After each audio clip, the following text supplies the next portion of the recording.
नमस्कार दोस्तों, स्वागत है आपका आपके अपने YouTube channel current affairs by M K sir पर। दोस्तों, आज हम इस वीडियो में 13 जुलाई 2026 के 15 मोस्ट टाइम टॉपिक को कवर करेंगे और हर क्वेश्चन के बारे में इंपॉर्टेंट फैक्ट भी जानेंगे। तो पूरा वीडियो बड़े ध्यान से देखना। लास्ट में आपका टेस्ट होगा जिसके आंसर आपको कमेंट करने हैं। साथ ही दोस्तों, हम यहाँ हर दिन सुबह 8 बजे 15 मिनट जितने कम समय में 15 मोस्ट टाइम पे टॉपिक आपको डिटेल में कवर करवाते हैं और साथ ही डेली, वीकली और मंथली रिवीजन भी करवाते हैं। तो अगर आप इस चैनल को रेगुलर फॉलो करोगे तो आप कोई भी वनडे, स्टेट या कोई भी कॉम्पिटेटिव एग्जाम की तैयारी कर रहे हो उसमें करंट अफेयर्स के रिगार्डिंग आपको और कुछ भी देखने की ज़रूरत नहीं पड़ेगी। तो दोस्तों, अगर अभी तक चैनल को सब्सक्राइब नहीं किया तो प्लीज़ जल्दी से कर लीजिए। तो चलिए वीडियो स्टार्ट करते हैं। आईसीसी हॉल ऑफ फेम में शामिल होने वाले 10वें भारतीय कौन बने हैं? तो दोस्तों, ये जो आईसीसी हॉल ऑफ फेम है उसमें शामिल हो गए हैं सौरव गांगुली।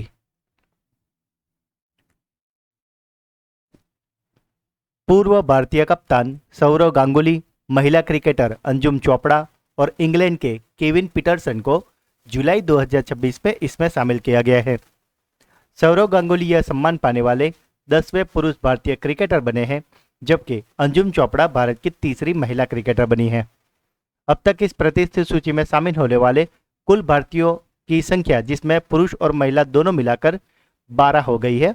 और अगर बात करें सभी खिलाड़ियों की तो इस आईसीसी हॉल ऑफ फेम में अब तक टोटल 125 क्रिकेटरों को शामिल किया गया है। ग्लोबल लायबिलिटी इंडेक्स 2026 में किस भारतीय शहर ने भारत में शीर्ष स्थान हासिल किया है? तो दोस्तों, ये जो रिपोर्ट आई है ग्लोबल लायबिलिटी इंडेक्स 2026, उसमें भारत में जो शीर्ष स्थान हासिल किया है वो है नई दिल्ली। ग्लोबल लायबिलिटी इंडेक्स में नई दिल्ली में भारत ने अपना पहला स्थान पाया है। वैश्विक स्तर पर नई दिल्ली का रैंक 120वां है, जबकि मुंबई का 121 और चेन्नई का 123वां है। दुनिया भर में डेनमार्क का जो कोपेनहेगन शहर है वो शीर्ष स्थान पर रहा है। इस सूची को हर साल द इकोनॉमिक इंटेलिजेंस यूनिट संस्था द्वारा जारी किया जाता है और यह रैंकिंग दुनिया के 173 शहरों की सुरक्षा, स्वास्थ्य और शिक्षा को जांचकर बनती है।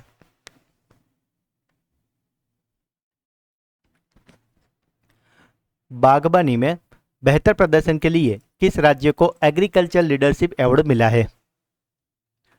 तो दोस्तों, ये जो एग्रीकल्चर लीडरशिप अवार्ड है वो मिला है गुजरात को।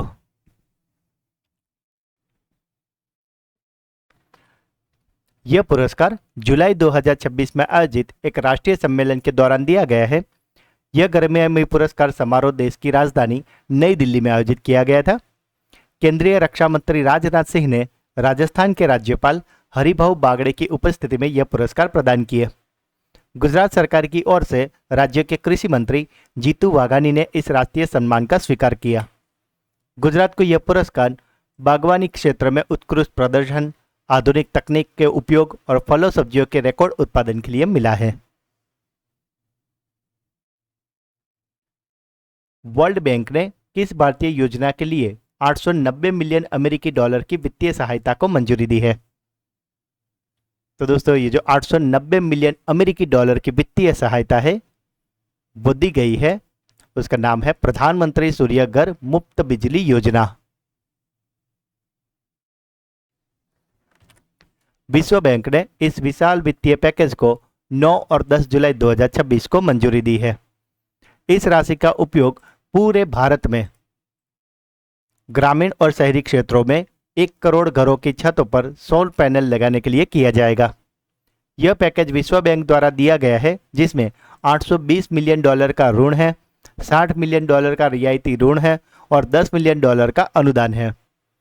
भारत सरकार इस राशि को अपने फ्लैगशिप कार्यक्रम पीएम सूर्य घर मुफ्त बिजली योजना के माध्यम से देश के सौर ऊर्जा ढांचे को मजबूत करने के लिए इस्तेमाल करेगी और इसका मुख्य उद्देश्य है आवासीय और ऊर्जा को बढ़ावा देना, मध्यम व गरीब परिवारों को बिजली बिल को कम करना और साथ ही बिना किसी गारंटी के ऋण उपलब्ध कराना है। AISHE रिपोर्ट के अनुसार उच्च शिक्षा सकल नामांकन अनुपात में किस राज्य ने देश भर में शीर्ष स्थान हासिल किया है? तो दोस्तों ये जो उच्च शिक्षा सकल नामांकन अनुपात है उसमें शीर्ष स्थान पे रहा है तमिलनाडु। दोस्तों अगर अभी तक वीडियो को लाइक नहीं किया तो आपसे रिक्वेस्ट है कि प्लीज़ जल्दी से कर लीजिए, और जो लोग चैनल पर नए हैं उनसे रिक्वेस्ट है कि जल्दी से चैनल को सब्सक्राइब अभी कर लीजिए। भारत और किस देश ने 2030 तक अपने द्विपक्षीय व्यापार को दुगना करने का लक्ष्य रखा है? तो दोस्तों ये जो द्विपक्षीय व्यापार है उसको दुगना 2030 तक करने का लक्ष्य रखा है भारत और न्यूजीलैंड ने।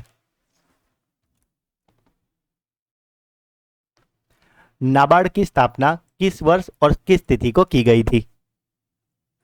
तो दोस्तों नाबार्ड की स्थापना हुई थी 12 जुलाई को, और अगर पूरा डेट आपको बताऊं तो 12 जुलाई 1982 को। और दोस्तों आज है 12 जुलाई, इसीलिए ये प्रश्न चर्चा में है। नाबार्ड जिसका फुल फॉर्म होता है national bank for agriculture and rural development, इसकी स्थापना 12 जुलाई 1982 को छठी पंचवर्षीय योजना जो कि 1980 से लेकर 1985 के दौरान लागू हुई थी, उस दौरान हुई थी। नाबार्ड का केंद्रीय मुख्यालय देश की आर्थिक राजधानी मुंबई में स्थित है। इसकी स्थापना बी शिवरामन समिति की सिफारिशों के आधार पर की गई थी, और इसे संसद द्वारा पारित नाबार्ड अधिनियम 1981 के तहत एक सर्वोच्च विकास बैंक के रूप में गठित किया गया था। और इसका मुख्य उद्देश्य है ग्रामीण भारत की प्रगति के लिए कृषि, लघु उद्योग, कुटीर उद्योग और हस्तशिल्प को बढ़ावा देने के लिए वित्तीय सहायता प्रदान करना है।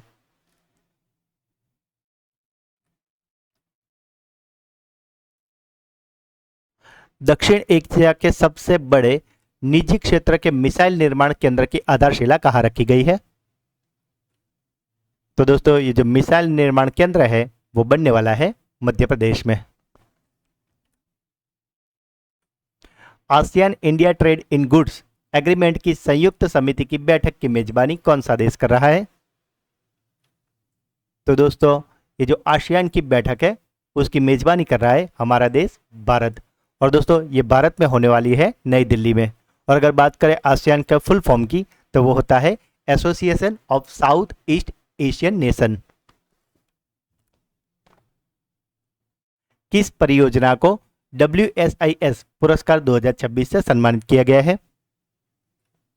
तो दोस्तों ये जो WSIS है वो पुरस्कार से सम्मानित हुई है, वो योजना है समृद्ध ग्राम परियोजना। किस राज्य सरकार ने अपनी पहली डेटा नीति 2026 से लेकर 29 को लॉन्च किया है?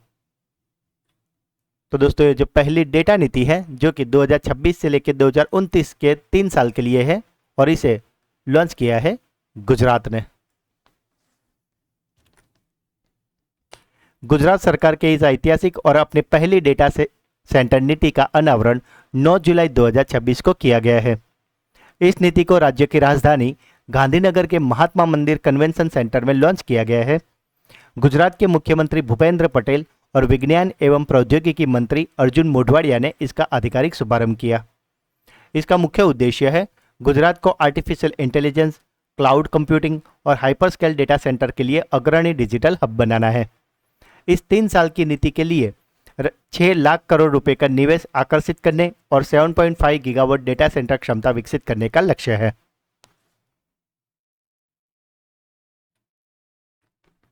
भारतीय मूल के किस नासा अंतरिक्ष यात्री को अंतर्राष्ट्रीय अंतरिक्ष स्टेशन भेजा जा रहा है? तो दोस्तों ये जो अंतर्राष्ट्रीय अंतरिक्ष स्टेशन पे जाने वाले हैं जो कि भारतीय मूल के हैं, उनका नाम है अनिल मेनन। डॉक्टर अनिल मेनन 14 जुलाई 2026 को अपनी पहली अंतरिक्ष यात्रा के लिए उड़ान भरेंगे। यह उड़ान कजाकिस्तान में स्थित दुनिया के सबसे बड़े स्पेस सेंटर बेकोनूर कॉस्मोड्रोम से शुरू होगी। अमेरिकी अंतरिक्ष एजेंसी नासा के इस मिशन के लिए रूसी एजेंसी रोस्कोसमोस के सोयूज MS-29 अंतरिक्ष यान का उपयोग किया जा रहा है। इस मिशन में फ्लाइट इंजीनियर के रूप में रूसी अंतरिक्ष यात्री प्योत्र द्रुब्रोव और साथ ही अन्ना किकिना के साथ भी ये रवाना होंगे। ये लोग यहाँ पे तकरीबन 8 महीने रहेंगे और शून्य गुरुत्वाकर्षण का मानव शरीर पर पड़ने वाला असर और स्पेस मेडिसिन पर महत्वपूर्ण वैज्ञानिक शोध करेंगे।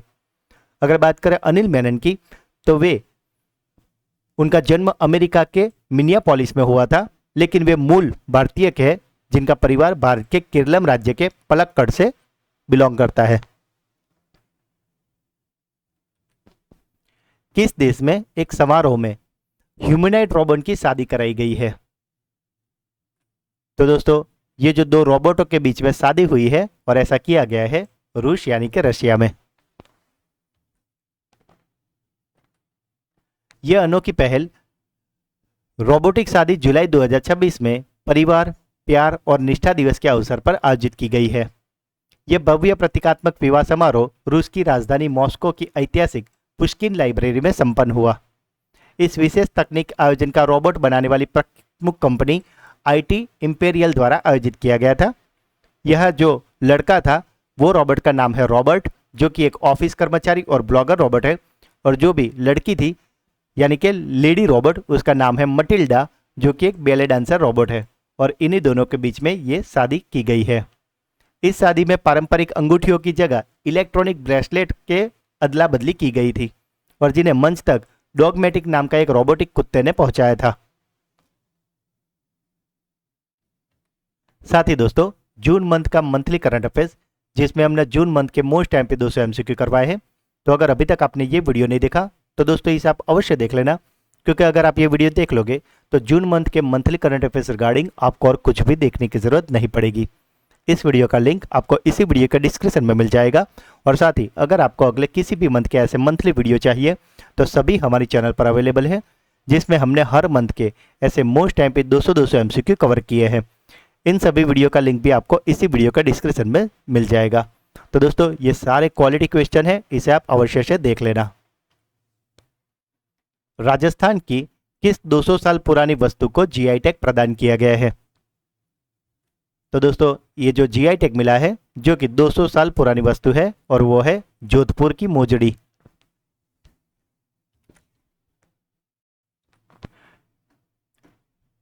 बिटवीन तेहरान एंड तेल Aviv, Gaza story of unending war पुस्तक के लेखक कौन है? तो दोस्तों ये जो पुस्तक है बिटवीन तेहरान एंड तेल अवीव, इसे लिखा है राजीव अग्रवाल ने। दोस्तों यही वो बुक का फ्रंट पेज है। तो दोस्तों ये थे आज के 15 मोस्ट टाइम पे टॉपिक। अब बारी है आपकी ब्रेन बूस्टर क्विज की, जिसमें 3 क्वेश्चन पूछे जाएंगे, जिसके आंसर आपको कमेंट करने हैं। तो आज का पहला सवाल, आईसीसी हॉल ऑफ फेम में शामिल होने वाले 10वें भारतीय कौन बने हैं? AISHE रिपोर्ट के अनुसार उच्च शिक्षा सकल नामांकन अनुपात में किस राज्य ने देश भर में शीर्ष स्थान हासिल किया है? और आज का आखिरी सवाल, भारत और किस देश ने 2030 तक अपने द्विपक्षीय व्यापार को दुगना करने का लक्ष्य रखा है? तो दोस्तों तीनों क्वेश्चन के आंसर आपको कमेंट में बताने हैं। और अब बारी है हमारे सुपर फास्ट फ्लैश रिवीजन की, जिसमें शनिवार के जो 15 क्वेश्चन थे उसका एक फटाफट से फ्लैश रिवीजन कर लेते हैं। क्योंकि दोस्तों कल था हमारा सुपर संडे क्लास, जिसमें हमने पिछले हफ्ते के 50 मोस्ट टाइम पे क्वेश्चन का रिवीजन करवाया था। तो अगर अभी तक आपने वो वीडियो नहीं देखा तो उसे आप अवश्य देख लेना। तो शनिवार का पहला सवाल था, विश्व जनसंख्या दिवस हर साल कब मनाया जाता है? तो दोस्तों जो वर्ल्ड पॉपुलेशन डे है वो मनाया जाता है 11 जुलाई को। भारत के 98वें ग्रैंड मास्टर कौन बने हैं? तो दोस्तों ये बन गए अश्वत्थ एस। शिक्षकों के लिए गुरु दक्षिणा नामक कैशलेस चिकित्सा योजना किस सरकार ने शुरू की है? तो इसे शुरू की गई उत्तर प्रदेश द्वारा। भारत और किस देश के बीच में यूरेनियम की डील हुई है? तो ये डील हुई है भारत की ऑस्ट्रेलिया के साथ। इसरो ने गगनयान पैराशूट एयर ड्रॉप का सफल परीक्षण कहाँ किया है? तो परीक्षण हुआ है मध्य प्रदेश में। देश का सबसे बड़ा लैंडस्लाइड वार्निंग सिस्टम किस आईआईटी ने बनाया है? तो दोस्तों इसे बनाया है आईआईटी मंडी ने। मानस और महाभारत नामक अंतर्राष्ट्रीय सभ्यता अध्ययन केंद्र की स्थापना कहाँ की गई है? तो इसे शुरू किया गया है किर्गिस्तान में। किसानों के भूमि अधिकारों को सुदृढ़ करने के लिए मी भूमि मी हक्कू कार्यक्रम किस राज्य ने शुरू किया है? तो ये कार्यक्रम है वो शुरू किया गया आंध्र प्रदेश में। पिना का लॉन्ग रेंज गाइडेड रॉकेट का सफल परीक्षण कहाँ से किया गया है? तो ये हुआ है ओडिशा से। देश का पहला 6 लेन रनवे अंडरपास किस हवाई अड्डे पर बनेगा? तो ये बनने वाला है वाराणसी एयरपोर्ट पे। उस्ताद बिस्मिल्लाह खान युवा पुरस्कार 2024-25 के लिए किसे चुना गया है? तो तो ये चुने गए हैं रणछोड़ लालजी गोस्वामी। 8वें खेलो इंडिया यूथ गेम्स की मेजबानी कौन सा राज्य करेगा? तो ये होने वाला है तेलंगाना में। अमेरिकी खुफिया एजेंसी FBI ने लॉरेंस बिश्नोई नेटवर्क को ध्वस्त करने के लिए कौन सा ऑपरेशन चलाया है? तो इस ऑपरेशन का नाम है ऑपरेशन हार्डबॉल। केंद्रीय कृषि मंत्री शिवराज सिंह चौहान ने कृषि में उद्यमशीलता को बढ़ावा देने के लिए कौन सी पहल शुरू की है? तो दोस्तों ये पहल का नाम है प्रगति। और शनिवार का आखिरी सवाल था, एशियन टेनिस फेडरेशन का प्लेयर एम्बेसडर किसे नियुक्त किया गया है? तो दोस्तों ये बन गया है लिएंडर पेस। तो दोस्तों ये थे शनिवार के 15 मोस्ट टाइम टॉपिक, जिसे फिलहाल तो हमने काफ़ी क्विक रिवीजन किया है, पर सैटरडे के वीडियो में हमने सारे क्वेश्चन को काफ़ी डिटेल में और अच्छे से पढ़ाया था। तो अगर अभी तक आपने वो वीडियो नहीं देखा तो उसका लिंक आपको इसी वीडियो के डिस्क्रिप्शन में मिल जाएगा, उससे आप अवश्य देख लेना। और साथ ही अगर आप हमारे चैनल के वीडियो को डेली फॉलो करते हो तो आप कोई भी कॉम्पिटिटिव एग्जाम की तैयारी कर रहे हो, उसमें करंट अफेयर्स के रिगार्डिंग आपको और कुछ भी देखने की जरूरत नहीं पड़ेगी। तो दोस्तों अगर आज का वीडियो आपको अच्छा लगा है तो जल्दी से लाइक अवश्य कर ले।